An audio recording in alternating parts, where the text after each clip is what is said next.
Hello there and welcome to Physics Electrical Appliances. So in this particular topic, you're going to learn how energy is supplied to your house and your home, why electrical appliances are so useful, and what are the most everyday electrical appliances that we actually use, and how to choose an electrical appliance for a particular job. So electrical appliances are everywhere. In this photograph, you can see here, how many can you actually see? There's so many. There's a kettle. There is a microwave oven, so we just label it here. So you've got microwave oven, you've got a kettle there, you've got another kettle there, you've got an oven there, you've got this particular grinder or milkshake mixer there, you've got another machine there, you've got an oven hood there, you've got a washing machine here, and you've got a fridge freezer here. So you've got lights here at the top. So there are so many, and there's probably more. You've also got a Hoover there on the side as well, and you could probably see a few more as well.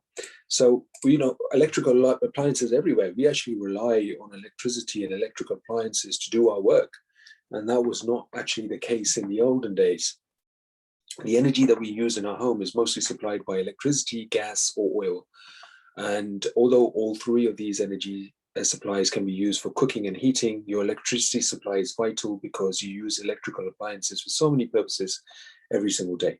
The charge that flows through these appliances transfers energy to them, which they then transfer usefully. But some of the energy you supply to them is also wasted as well. And let's have a look at this particular table here. This is where you can compare energy use in electrical appliances.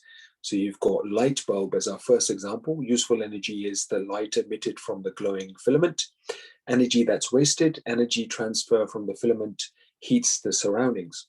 If you look at, for example, a electric kettle, energy is heating the water. That's the usefulness of the energy.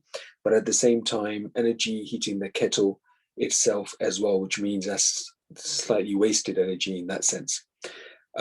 If you look at, for example, an electric toaster, energy heats the bread, which is good, but at the same time, energy heating the toaster case and the air around it, which means that energy is being used up and wasted. So have a look at this particular topic in much more detail, and you've got some follow-up questions on this, and then we'll go through these questions in our next follow-up class. Good luck with this.